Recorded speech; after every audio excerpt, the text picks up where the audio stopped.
0.5 quarts. God, I can't say my S's. What's up, guys? Welcome back to another video. Now I have to warn you guys again, just like on my last video, I have aligners in my mouth. It's kind of hard for me to talk. If I have a lisp, bear with me. Last year, I took this car to Branson. We went on a cruise and I did experience some overheating, and I was thinking it was water temperature, but it was actually oil temperature gauge. Started climbing after probably an hour and a half into driving this car. This is a 2009 370Z Sport. This one didn't come with a oil cooler from the factory. This is the oil cooler kit that I got from Z1. At Z1, you have a lot of options. Now, I went with a 34 row Sousa oil cooler, a thermostatic sandwich plate. Now, if you're full on track car, you probably don't need this, but since I'm probably gonna go on the track a handful of times out of the year, mainly my daily, I'm gonna use a thermostatic sandwich plate. And then I got protective coating lines, and then this is the hardware to install the oil cooler. So the first thing I'm gonna do is start by removing the front bumper and then go from there.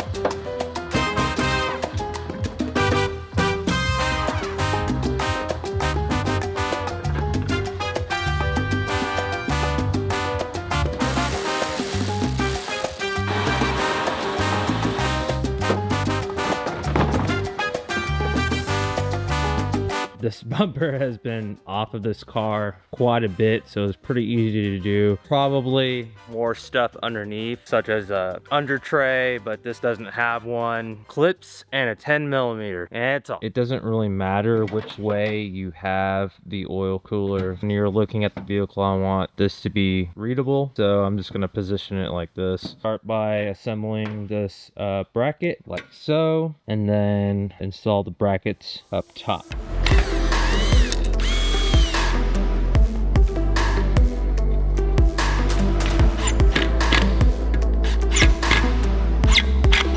Next, we're going to install this upper bracket. Position of the oil cooler core is going to be as close as possible to the AC condenser.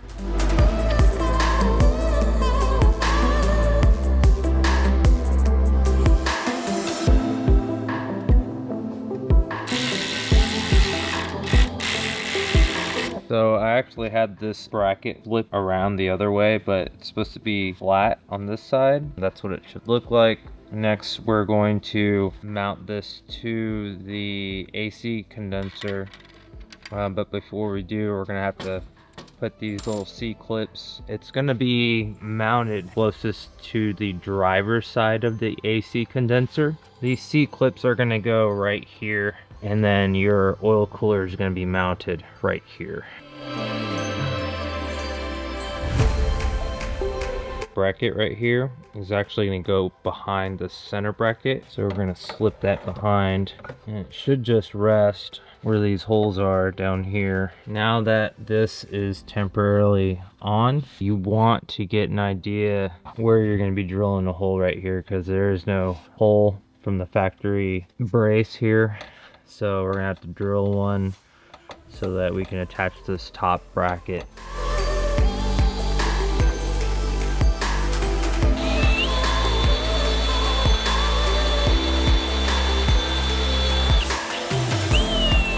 Now, they supply you with the fittings. Don't take the fittings off of the sandwich plate. You'll see an O-ring here. We're gonna go ahead and get some oil, lubricate that O-ring before we thread it on. I don't think it needs to be super over tightened. I think they just need to be snug. That's probably good enough. Before we put the other fitting on, what we're gonna do is add some oil so that we don't have oil starvation on startup.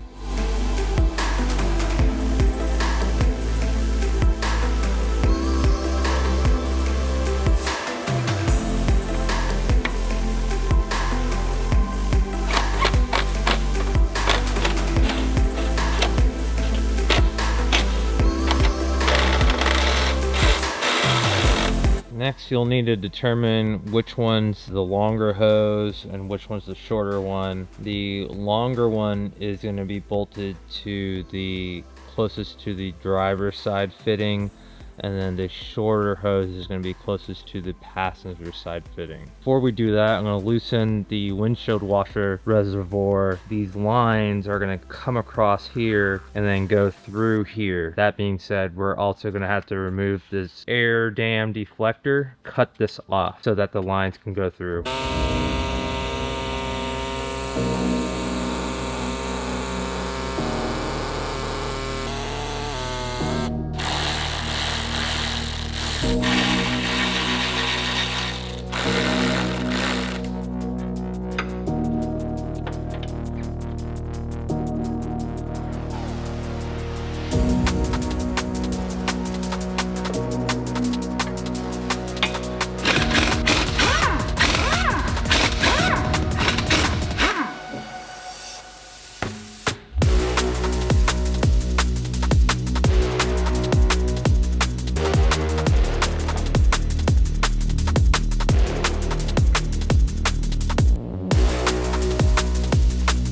What it wants me to do is add a spacer right here, so it'll push it out.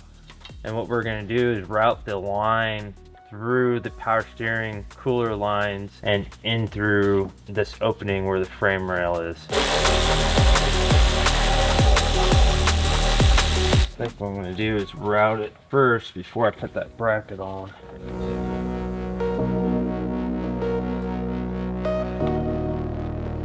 Now is probably the perfect time to do an oil change. I'm gonna go ahead and drain the oil, remove the filter, install the sandwich plate, route the lines accordingly, and then we'll start tightening everything.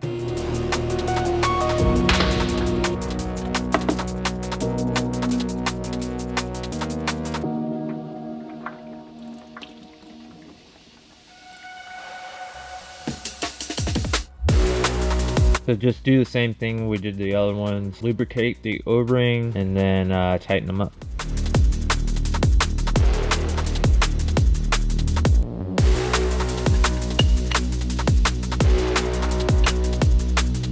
So once you have this routed through that little cuppy hole there, drain the oil. I just hand tighten these fittings here. I don't think it really matters if it's top or bottom, whatever is gonna work for you. What I do know, this is going to be flipping on top of the old oil filter. This is gonna thread on to your oil filter threads, and then your new oil filter is gonna thread on here. Right now, what I have is the longer line on the bottom and the shorter line on top. The lines are gonna be going through this direction in like the, I want to say 10 o'clock location. Once we get it positioned right, then we can start tightening everything.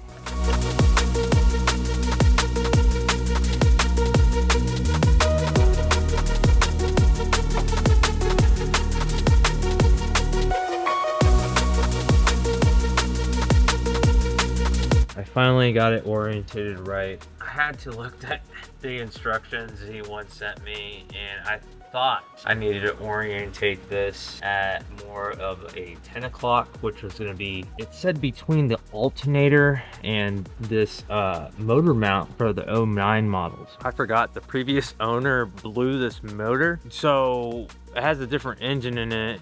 I couldn't get it at the 10 o'clock position they're talking about. I was able to get it at the 7 o'clock position, this right here. So basically what I need to do, I need to take this back off, tighten these up, and it should be at this location. Now, what I need to do though, have it as close to here without touching it so that I can get much wiggle room to slide a filter on.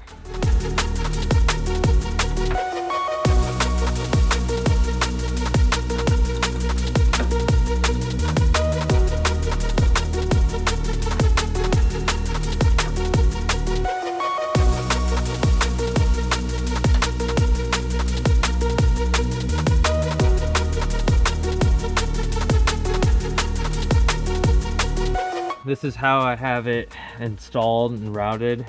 I will say this is probably the most time consuming and the frustrating part out of the whole process. Got this as close to the sway bar as possible, and I got this line as close to that cross member as possible without making contact with any of them, so that I can actually fit an oil filter on here. Because I was having issues just getting an oil filter because the hoses were in the way, things weren't lining up right. But I think this is probably as good as it's gonna get.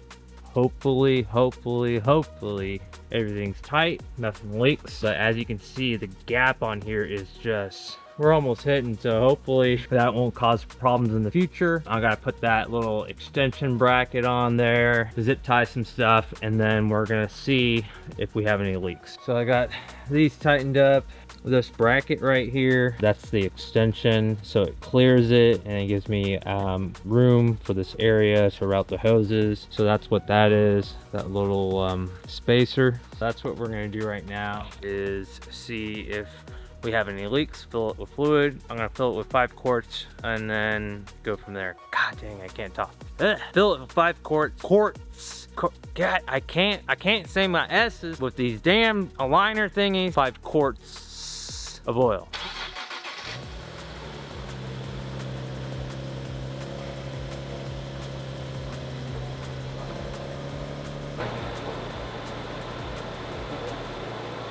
I'm actually really surprised because so far there's no leak.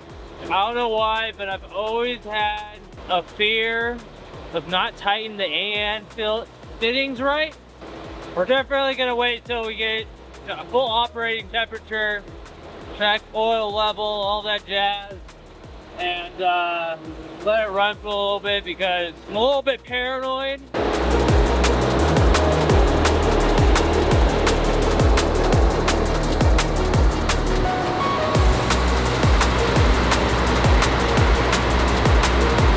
I am honestly super surprised. I thought I would guarantee to have a leak somewhere, but I am really surprised. Super tight fit. Just the gap, man. Just unreal. That's it. That's all, folks. We are done. It ended up being about 6+ quarts of oil, so it's like 5.2 quarts or 5.1 from the factory plus a quart. But I also had to prime the oil cooler with oil. I think it ended up being around 7 quarts. You might want to grab 7 quarts if you're doing this job, just to be on the safe side. If you guys like this type of content, please continue to support me by subscribing, if I could talk, subscribing to my channel and liking the video, because that helps me a lot. Thank you guys so much. Until next time, adios.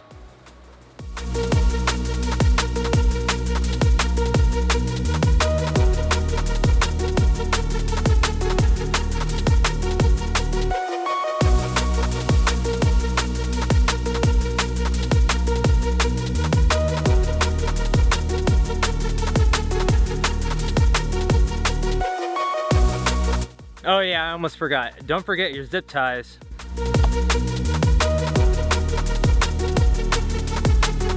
Okay, adios.